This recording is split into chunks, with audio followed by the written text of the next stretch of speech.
여러분 아마 체질 진단을 받아보시면 가는 한의원마다 알려주는 체질이 다를 겁니다.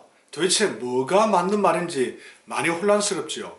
근데 여기엔 생각보다 단순한 이유가 숨어 있습니다. 체질 진단이 기술이 부족해서가 아니라 애초에 체질 비율을 보는 관점 자체가 큰 착각에서 비롯되었기 때문입니다. 오늘은 그 착각이 어디에서 시작됐는지 이재마의 사상학과 곤돈의 팔체질이 놓친 핵심을 아주 쉽게 풀어서 말씀드리겠습니다.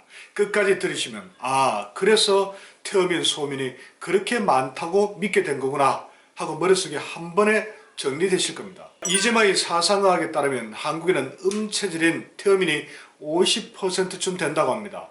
반면 곤돈의 팔체질학은 태어민은 13%, 그리고 역시 음체질로 분류되는 소민은 61% 정도로 봅니다. 이렇게만 놓고 보면 대한민국은 태음인의 나라 혹은 소민의 나라 둘을 합쳐 음체질의 나라라고 불러도 될 것처럼 보이죠. 아직도 이렇게 믿고 계신 분들이 많지만 저는 이 주장에 생각보다 큰 모순이 숨어 있다고 봅니다. 먼저 한국인의 주식부터 떠올려 보겠습니다.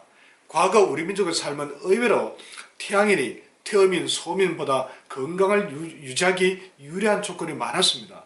그 중에 하나가 바로 곡물과 채소 중심의 곡채식입니다. 곡물의 핵심은 탄수화물이죠. 탄수화물은 포도당으로 전환되고 간에 저장됩니다. 쉽게 말하면 곡물은 간 기능을 유지하고 활성화시키는 가장 기본적인 에너지원입니다. 그리고 푸른잎 채소는 어떤가요? 대체로 음적 성질이 강하고 간을 보호하며 간에서 저장되는 비타민C도 풍부합니다. 이 논리를 그대로 적용하면 곡채식은 간이 약한 체질에 가장 이롭습니다. 그런데 간이 가장 약한 체질이 누구냐? 바로 태양인이죠. 반대로 간이 가장 튼튼한 태음인은 곡채식 위주로만 섭취하면 오히려 부담이 누적될 수 있습니다. 또 태음인, 소민은 잎채소처럼 서늘한 음식이 과해지면 몸이 점차 냉해질 가능성도 커집니다. 그래서 이 두 체질은 성질이 따뜻하고 폐를 보호하는 육류와 뿌리 채소를 넉넉히 섭취해야 건강이 유지되기 쉬운데 예전 환경에서는 그게 늘 충분하지 않았죠. 결국 정리하면 조상들의 식단 구조는 태양인에게는 대체로 이롭고 상대적으로 태음인, 소민에게는 버티기 힘든 요소가 많은 식단이었습니다. 그러니 당시 눈에 띄는 환자는 자연스럽게 태음인, 소민 쪽에서 더 많이 나을 수밖에 없었겠죠. 두 번째 근거는 호흡기입니다. 민간요법과 한약 처방을 보면 유독 호흡기 관련 처방이 많습니다. 그만큼 예전에는 호흡기 환자가 많았다는 뜻이죠. 그 이유는 사실 단순합니다. 조상들의 의복과 주거 환경은 추위로부터 몸을 보호하기에 부족한 경우가 많았습니다. 그래서 호흡기와 폐의 영역인 피부가 냉기에 쉽게 노출될 수밖에 없었던 것이죠. 여기에 체질을 적용해 보면 더 명확해집니다. 태음인은 폐가 가장 약하고 소음인은 추위에 취약합니다. 그러니 당시 환경에서 호흡기 질환은 당연히 태음인, 소민에게 더 크게 발병할 가능성이 높습니다. 즉 환자 데이터 자체가 한쪽으로 쏠리기 쉬운 환경이었던 겁니다. 세 번째는 감정, 즉 정서입니다.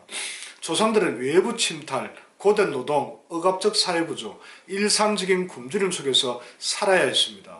이런 환경에서 생기는 정서적 반응은 체질에 따라 다르게 나타날 수 있죠.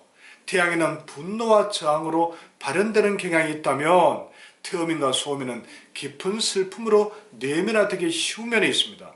그런데 전통적으로 슬픔의 감정은 폐가, 그리고 슬픔을 더 깊게 만드는 과도한 생각은 비위가 주관합니다. 그러니까 슬픈 생각이 반복될수록 폐나 비위가 약한 태음인과 소민은 더 큰 타격을 받을 가능성이 큽니다. 이 역시 왜 폐 질환이 많았는가를 설명해주는 중요한 배경이 됩니다. 여기까지 정리하면 곡채식 위주의 섭성이 1차, 부실한 의식주가 2차, 깊은 슬픔의 정서가 3차, 이 세 가지가 겹치며 폐와 비위를 약하게 만드는 조건이 누적되기 쉬웠던 것입니다. 그 결과로 태음인과 소민은 태양인보다 천식, 해수, 기관지염, 폐렴, 폐결핵 같은 문제에 더 노출되기 쉬웠을 가능성이 크겠죠. 그러니까 민족 전체 비율이 그렇다기보다 환자라 보이는 집단이 태음인과 소민으로 몰렸을 가능성이 높다는 것입니다. 이재만 선생은 의원이었습니다. 의원을 찾아오는 사람들은 대부분 건강이 무너진 사람들입니다. 그렇다면 그 시대 환경에서 더 취약했던 태어민 소민이 환자로 더 많이 찾아올 가능성이 높았지 않겠습니까? 환자군이 그렇게 쏠리면 나라 전체가 음체질이라는 결론으로 연결되기 쉽습니다. 그래서 옛 의원들은 양의 기운과 폐를 보하는 약재, 예를 들면 인삼, 도라지, 황기, 생강, 당기, 행인, 육개, 녹용 등을 조합한 처방을 많이 활용했을 겁니다. 당시 환자들은 태어민과 소민이 가장 많았을 테니 이들 약재가 효과가 좋았겠죠. 반면 태양인은 환자가 상대적으로 적었을 테니 그런 처방으로 부작용으로 고생하는 사례는 크게 눈에 띄지 않았을 수 있습니다. 그런데 사상학은 그렇다 치고 곤돈 팔체질의학도 이 관점에서 근본적으로 크게 나아가지 못했습니다. 사상학 사체질을 8개로 세분화했고 없다고 보았던 태양인을 3% 정도나마 인정한 변화는 분명히 있습니다. 하지만 체질 비율을 보는 핵심 관점 자체는 크게 달라지지 않았습니다. 결국 태양인 극소수, 태어민 소민 대다수, 이런 틀은 계속 유지될 수밖에 없었던 것이죠. 지금까지 살펴보았듯이 체질학에서 말하는 음체질 중심의 한국인 체질 구성은 사실상 과거 환경을 기반으로 정리된 경험에 가깝습니다. 즉 개인의 경험을 전제로 확장한 것이고 말 그대로 성급한 일반화의 오류인 것이죠. 그런데 지금은 음식도 기후도 생활 방식도 완전히 바뀌었습니다. 조상들과 달리 현대는 오히려 태어민은 비교적 건강을 잘 유지하기 쉬운 반면 태양인이 쉽게 병이 드는 시대가 되었습니다. 즉 그동안 잘 보이지 않았던 다수 태양인의 존재가 드러나고 있는 것입니다. 그런데도 체질 진단, 체질 보약, 건강식품 처방이 여전히 과거의 틀에 머물러 있습니다. 그래서 국민 건강이 심각하게 위협받고 있다고 제가 그렇게 주장하는 것이죠. 오늘 이야기의 핵심은 단순히 특정 체질 비율이 몇 %냐의 문제가 아닙니다. 이재마와 곤돈이 바라본 체질 비율은 당시 삶의 환경이 만들어낸 결과였고 그걸 민족 전체의 고정된 진실로 굳혀버린 순간부터 심각한 오류가 시작되었다는 겁니다. 그래서 연구소는 이 심각성을 누구보다 무겁게 인식하고 있습니다. 그 문제의식을 바탕으로 두 번째 책 팔체질 혁명, 태양인의 나라 대한민국과 같은 책을 통해서 진실을 알리는 활동을 이어가고 있는 것이고요. 앞으로도 더욱 정진하겠습니다.